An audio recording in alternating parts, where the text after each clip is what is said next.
Hi, I'm Jason Kemmerer with Wavtech, and today we're at CES 2017 introducing our new product line of OEM integration products. Okay, next we have our BassFreq product, and in conjunction with a 2-channel or on its own, what this product allows you to do is not only add bass control with its included remote control, but also tune the bass and optimize both the sound quality and the output level. So unlike some traditional bass processors or even the bass EQ that's built into an amplifier, this has a full parametric equalizer, and what that means is not only can you adjust the frequency placement of the EQ, but you can also adjust the width. So this gives you a lot of flexibility to tune the sound of the system.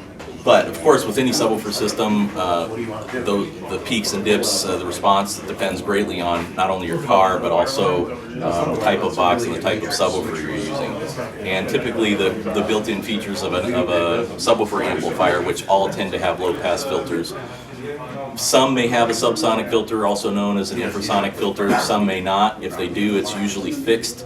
In the case of ported enclosures, you really want to ensure that there's no over-excursion below the tuning frequency. So by having a variable subsonic or infrasonic filter, this allows you to cut off the frequencies below the tuning frequency, so when the port unloads, for example, with a very high excursion woofer, you're not going to break it. Also, by having this after the signal chain, if you get a little happy with the EQ, set it too wide, you can still cut it out after that in the signal path. And then lastly, at the end is the low-pass filter, which I was mentioning before. A lot of amplifiers, all amplifiers will have, bass amplifiers will have some kind of low-pass filter, but it tends to be 12 dB. Now the issue with 12 dB crossover is it's only cutting out those higher frequencies at a rate of 12 dB per octave. So that means if you set it at 100 Hertz, just for example, you're only going to be 12 dB down to 200 Hertz.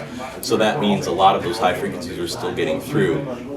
And what that makes your bass sound like is muddy and boomy. You're still going to hear some residual voices even coming through. So you tend to have to set your crossover lower. When you do that, you're eliminating the punch because you're already attenuating it at a lower frequency. So by having a 24 dB per octave slope, it's a very steep slope. You can set the crossover a little bit higher, retain that punch, and also eliminate all those higher frequencies. They will also tend to help you localize where the speaker is located, where the subwoofer is located. The higher the frequency, the more your ear perceives its position. And of course, the object with bass primarily being located in the back of the vehicle, you want to get that bass to integrate with your front speakers. So by eliminating that distortion and higher frequency content, it becomes non-directional. Now also the advantage of having that low, very steep crossover is you can set it lower so it will integrate better with your front speakers, and thus also part of the upfront bass equation.